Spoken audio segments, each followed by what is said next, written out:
Je suis de formation développeur, promoteur immobilier, comme on dit en français, et investisseur immobilier depuis les dernières 20 ans. Comme vous pouvez le voir, ma barbe devient blanche.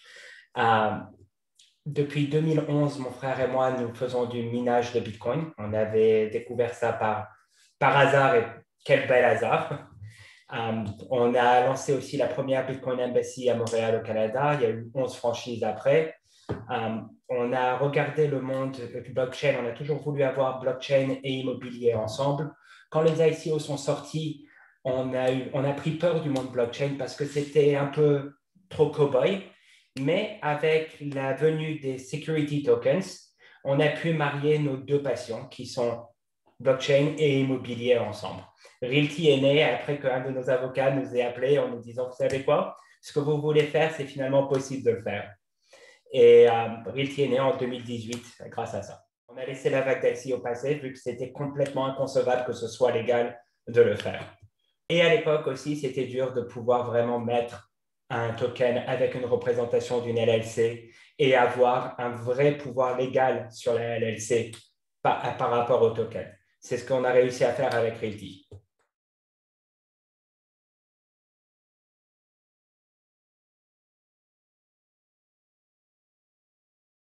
C'est un avantage aussi.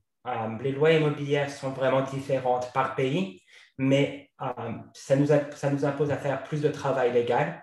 On a finalement réussi à finir le travail légal pour l'Europe, pour certains pays d'Europe. On cherche juste les bons biens à proposer avant de pouvoir lancer le marché européen, ce qui peut nous prendre encore 6 mois. Pour l'instant, on s'est spécialisé sur le marché américain. Mais rien qu'aux États-Unis, chaque État a des lois différentes. Donc, chaque nouvel État est comme un nouveau pays. Chaque pays est une nouvelle étape, mais notre technologie est scalable. Donc, on peut vraiment l'appliquer partout tant que le légal marche derrière. Et ça fait partie du travail qu'on aime faire, de pouvoir aller à travers les avocats, trouver les solutions et les régulations qui marchent pour faire ce qu'on fait. Aussi, on est vraiment dans un monde qui commence et beaucoup de gens sont intéressés à voir comment ça peut évoluer également. Par exemple, en France, vous avez des lois qui sont assez bien pour les compagnies crypto qui veulent être licenciées.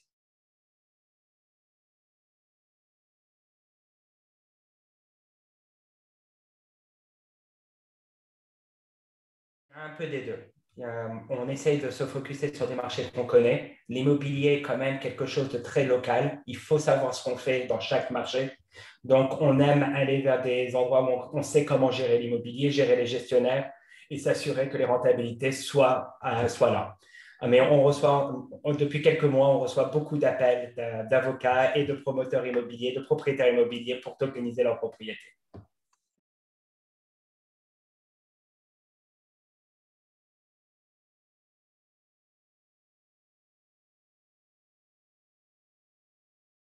Les paiements pour l'achat des tokens sont faits en fiat ou en crypto. Ce n'est pas que les revenus locatifs, c'est la propriété du bien que le token holder achète. Le revenu locatif vient avec le ownership. Donc, ils sont vraiment propriétaires du bien immobilier. Pour les loyers, on les paye évidemment sur Ethereum à travers un claimable system où les gens peuvent venir et à cause des frais de gaz, on a dû faire une migration vers L2 on a choisi XDAI pour une raison assez simple, c'est que XDAI est basé sur le dollar. Donc, ça nous donne une parité totale et ça nous enlève un des éléments de fluctuation. Si vous regardez Ethereum, vous avez le prix de l'Ether qui peut monter et vous avez aussi la congestion de la blockchain. Sur XDAI, vous avez la congestion possible de la blockchain, on en est loin, mais vous avez toujours une base fixe par rapport au prix du DAI qui est à 1 dollar. Et XDAI est une première étape. La manière dont on le voit, c'est qu'Ethereum va être une chaîne de settlement. Et toutes les L2 et Rollup vont faire leur settlement sur XDAI. Mais d'ici 6 à 8 mois, je pense que beaucoup des nouveaux venus sur la défi ne connaîtront même pas Ethereum. Ils connaîtront Ethereum, ils ne l'auront jamais utilisé. Ils utiliseront les L2. Chaque L2 peuvent interconnecter aujourd'hui. XDAI connecte avec BSC et il connecte avec Polygon déjà. C'est juste une question de temps avant que Polkadot soit intégré aussi. Ah, le wallet reste le même que votre wallet Ethereum. La seule chose qu'il faut changer, c'est votre RCP sur votre MetaMask. Et aujourd'hui, MetaMask l'a rendu tellement simple que vous avez juste à choisir votre network. Ainsi que l'application Realty aussi. On a fait un wallet qui vous simplifie beaucoup les choses.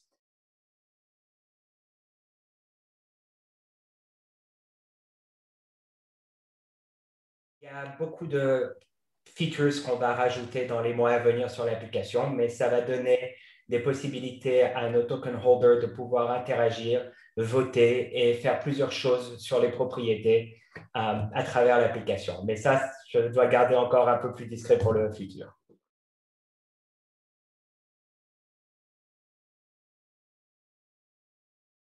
Vos loyers sont payés hebdomadairement en ce moment et quotidiennement dans le futur très proche sur XDAI, parce que les frais de transaction nous permettent de le faire.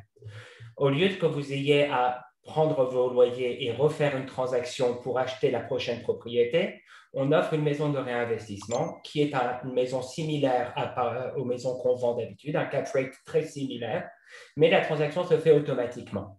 Les premiers 30-40% de la maison, je pense, ont été vendus dans la première semaine en réinvestissement uniquement. Vous pouvez uniquement acheter cette maison avec les loyers. C'est vraiment pour la facilité de transaction de beaucoup de nos token holders, dont on voit que les USDC restent sur leur wallet à ne rien faire pendant des mois.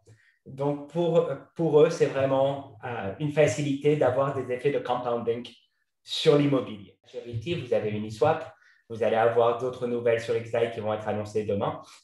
Donc, on ne va pas en parler maintenant. Et vous avez aussi la possibilité de revendre vos tokens sur le site à n'importe quel moment. On est aujourd'hui la seule compagnie immobilière où vous pouvez acheter un token lundi, collecter vos loyers mardi, mercredi, jeudi, vendredi, revendre samedi. Et sans aucun problème. C'est le but de Realty, de démocratiser l'investissement immobilier, d'enlever cette perception où il fallait avoir des centaines de milliers d'euros pour investir dans l'immobilier. Non, on peut le faire avec 50 euros et on peut avoir les mêmes rentabilités qu'une personne qui vient avec 500 ou 1 million d'euros. Bien sûr, les rentabilités, le montant d'argent ne sont pas les mêmes, mais les rentabilités sont les mêmes. Et c'était vraiment ouvrir ça au public.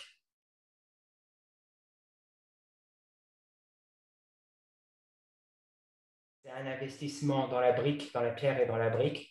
Il n'y a pas d'hypothèque sur les biens immobiliers chez Realty, mais il y a toujours des risques en investissement. On peut perdre un locataire, et si on perd le locataire, il n'y a pas de rentabilité pendant la période où il n'y a pas de locataire. Donc, il n'y a pas d'investissement sans risque, mais c'est vrai que les investissements immobiliers en général sont beaucoup plus sereins que d'autres investissements, surtout comparé à certains investissements crypto. Imaginez ça aujourd'hui. Dans quelques semaines, vous allez pouvoir acheter un token Realty, aller sur une plateforme de prêt comme AV, où vous allez pouvoir emprunter 50% de la valeur sur votre token, sans encombrer la propriété elle-même, sans passer par une banque, sans avoir à faire un dossier d'application bancaire pour avoir votre crédit, sans que votre banquier vous appelle et vous demande des documents. En quelques minutes, vous pouvez avoir fait l'achat de votre token, récupérer 50% de votre investissement, avoir les taux d'intérêt payés par les loyers.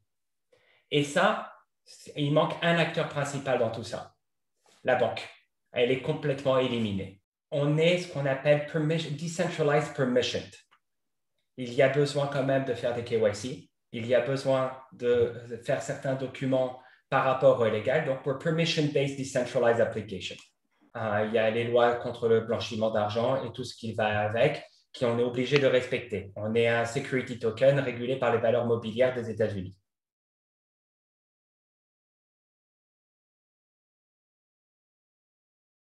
Plus qu'une ambition, on travaille dessus depuis un bout de temps. Ça devrait arriver d'ici la fin 2021 pour des biens tokenisés en France. Pour petite parenthèse, mon grand-père est de Marseille, donc ça me tient à cœur également.